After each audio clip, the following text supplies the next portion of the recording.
When she was diagnosed by the doctors at St Vincent's, I flew home.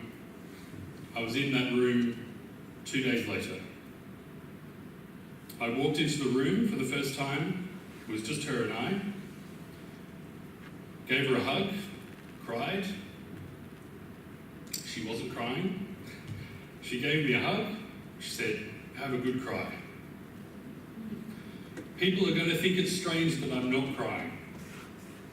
It was not surprising that she would say that. She said, for those of you who visited her, this will be familiar. She said, "There are facts, and then there is the truth." And it was because of this that she helped me to not assume anything, but to be present with her then and now, and to remind me not to lose my own capacity for compassion as she had. My mother was the eternal optimist with never-ending hope. We would say optimist, she would say ever faithful.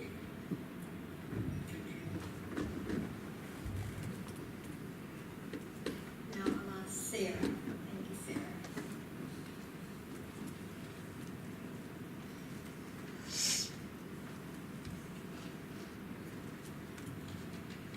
Good afternoon, everyone.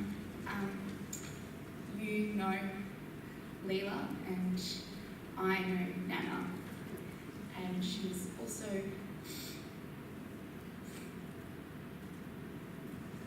a Nana to Charlie and Angus and our cousins Holly, Kate and Chloe, who are in England and can't be with us today.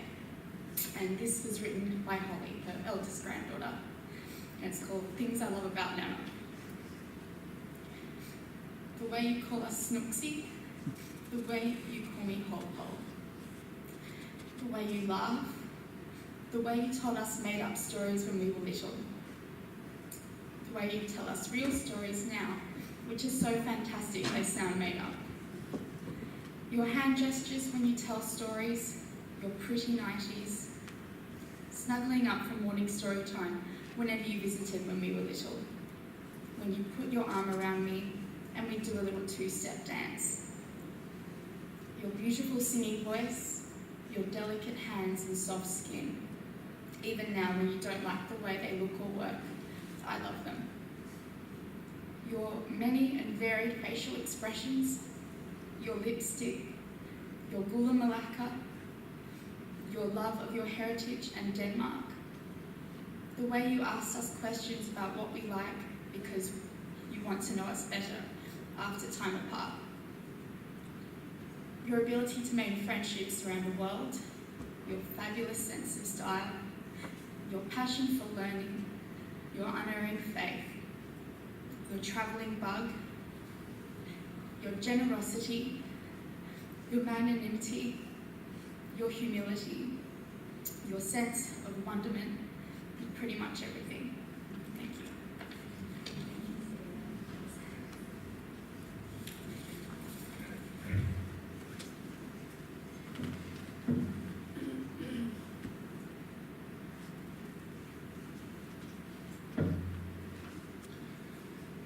On behalf of my family, and just before I do start, some of you might not have noticed there's a tribute table down the front here, which has the Danish flag on it. Some of you might not realise, but Mum was 50% Danish, or as she preferred, as per the fridge at Hawk's Nest, 51% Danish. There's that little bit of quirkiness coming through. And of course, for the prayer group, that well-worn Bible is the base for her photo that is so familiar to us all. I'm sure it's going to stay in the family for generations from this point. On behalf of Charlie, my 16-year-old, I'm just going to read a letter that he wrote. And it goes like this. Everyday people are faced with daunting tasks. I remember hearing from Hopper in hospital only a mere few weeks ago that Nana saw her life as a true blessing after she was diagnosed with breast cancer some 38 years ago. She used to always say that God gave her those extra years, an extra 38 years to love for her caring husband, an extra 38 years to raise her 3 beautiful children, an extra 38 years to tend for her 6 grandchildren, and an extra 38 years to shower all the lucky people that knew her in generosity and love. For family and friends, an extra 38 years to experience, learn, love, eat, care, share together with, grow with and be with. Money can be squandered and property aged, but what I inherited from her cannot be damaged, destroyed or lost. It is a permanent, and it keeps her from becoming just a wonderful memory in my heart and mind. It allows her in so many ways to remember or remain just as alive as always. There have been and will be times in our lives when situations arise where we'll want to talk to her and be with her. I hope that when those times come, we can begin to look to each other and find that part of her that she generously gave to each of us. We can lean on each other and rely on each other the way we always knew that we could with her. Maybe then she won't seem quite so far away. So for your wisdom, your humour, tenderness, compassion and your understanding, your patience, your love, thank you. We love you now. We only have a time of reflection.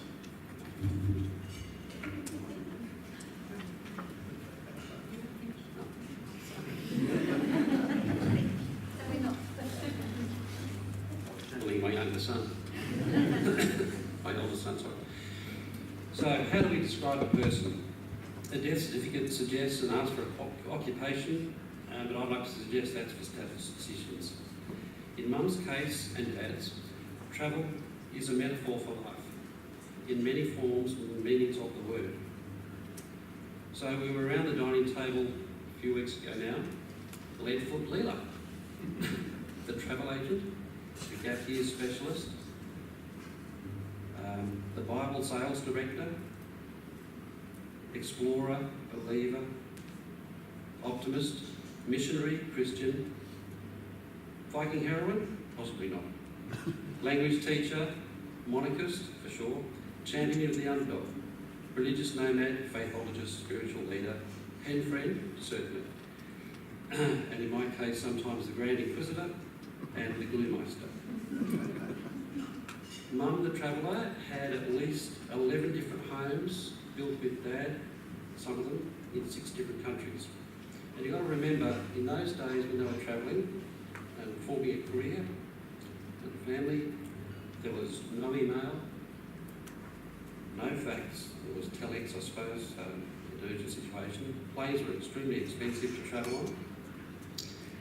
And so travel and logistics were a major issue. And so this partnership in marriage and powerful one was formed upon Dad's work and career and success, as Lauren alluded to earlier. It wouldn't be possible without Mum ensuring that the family was brought up as it was and in difficult circumstances, and what might look like an idyllic career path and lifestyle over there in Asia would have been pretty tough because of the tyranny of distance and alienation in countries where English certainly wasn't the first language. And so much time was spent in writing letters back home and the like. I think their partnership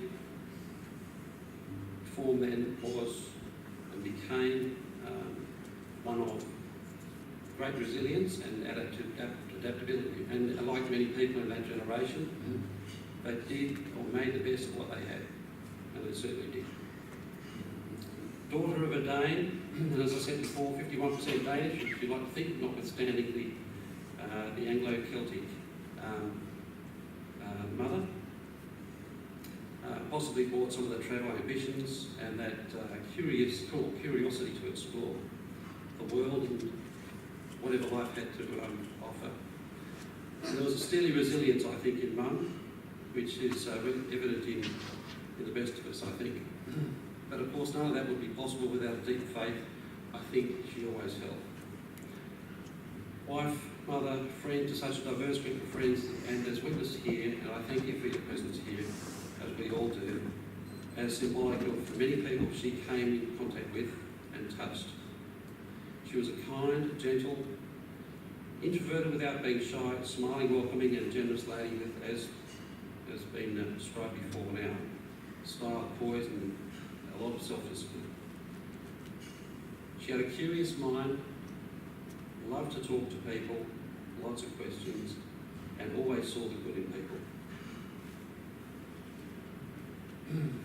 She went to school in Sutherland and then Burwood, but at the age of 12, her parents decided to go on a world trip of some sort. Again, they would have been was on a ship, and met a pen friend of some 62 years when they stopped at Sri Lanka for a short while.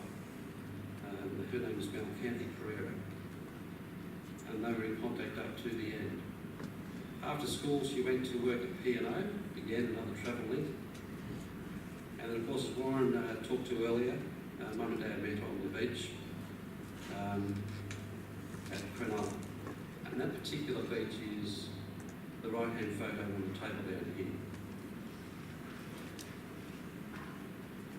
Clearly, the beaches, Watch Nest, and holidays in Malaysia, where Fiona and I grew up in our early years, were a fantastic part of our fortunate life at that time of all of our lives, or the time of our generation, I should say.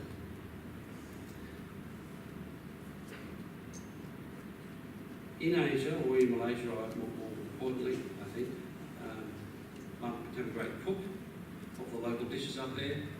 There's a particular dish called Gula Melaka, and if you don't know it, you're going to find out soon, I suspect. And there is a bit of a bet in the family, I think, in terms of perfecting that recipe that Mum had. She learned to speak Malaysian, and even in those last weeks with her, when she wanted to make an exclamation of some sort, out would come the Bahasa Malaysia.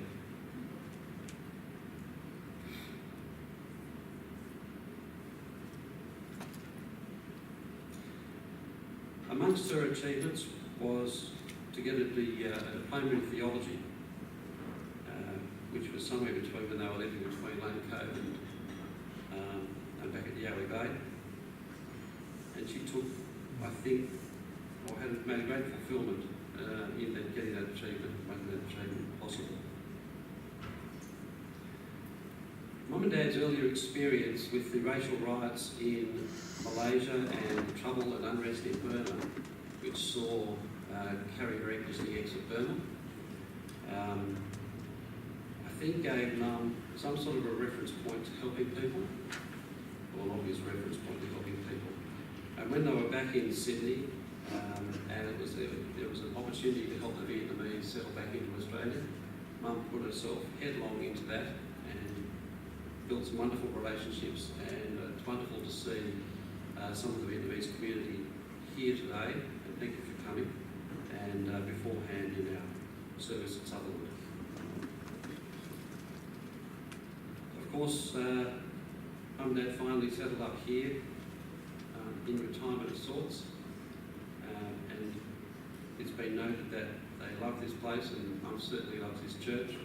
Thank you for the support, and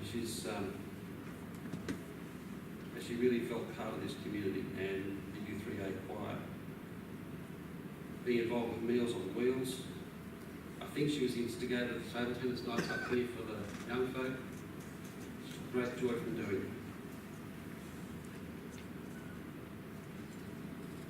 it. Over the last weeks, I felt very privileged to be able to spend time with Mum and witness her strength of character, faith and grace under pressure. She had not mentioned to me once that she was dying, but only to say she was going to see her Lord. Apart from that, when she was in pain, she did swear once, and I have to say that's the only time I've had her swear. And as I said to her, at least I taught you something. And so, with all the travel through all facets of life and the learnings and experience that brings, we shouldn't name an occupation as one of those many things. But I think if we had a vocation, I put that Lela would be sitting up there beside the big guy and voted Director of Faith. Faith in her husband, church, children, grandchildren, her wider family and her friends, her country, church and her God. Lela, Mum and Dad, you have been and will continue to be a leader by example in your own way, setting great examples in a quiet, unassuming way as to how this family lives. You may be gone, but the glue you set will live on. Love you, Mum. Thank you.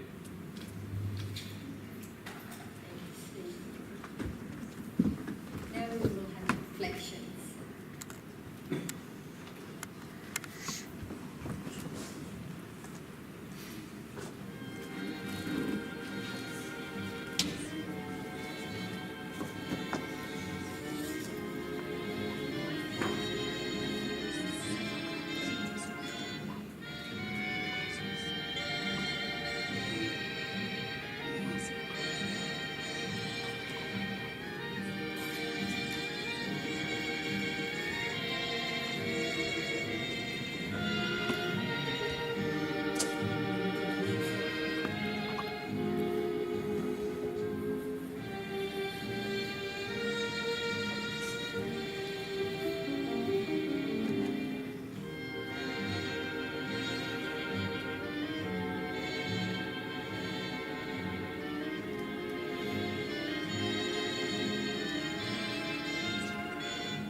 To the part in the service where we call the words of comfort.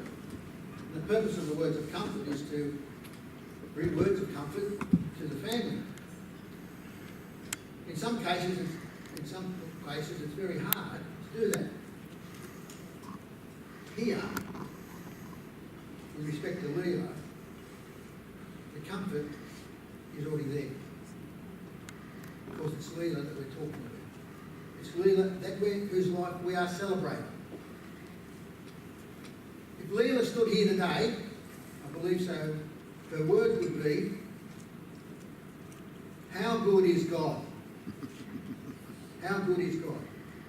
And I want to thank Steve and Guy, Sarah, Debbie, and Lauren for the words that Robin I should say, for the words that they shared with us. Because we here at Tea Gardens only know Lela Kellaway for the past 15 years. Others have known her for a lifetime. And each of us has seen Lela in our category that we know of her. But listening to those stories, there are several things that we know about Lela. She was a loving mother. She was a doting wife. She'd had cancer twice.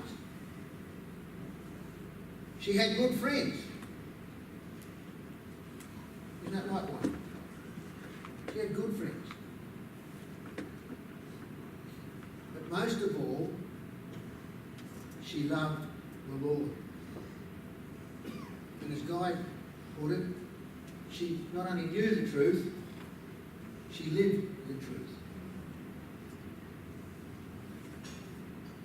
Her official name, as I said, was Lela Kellaway.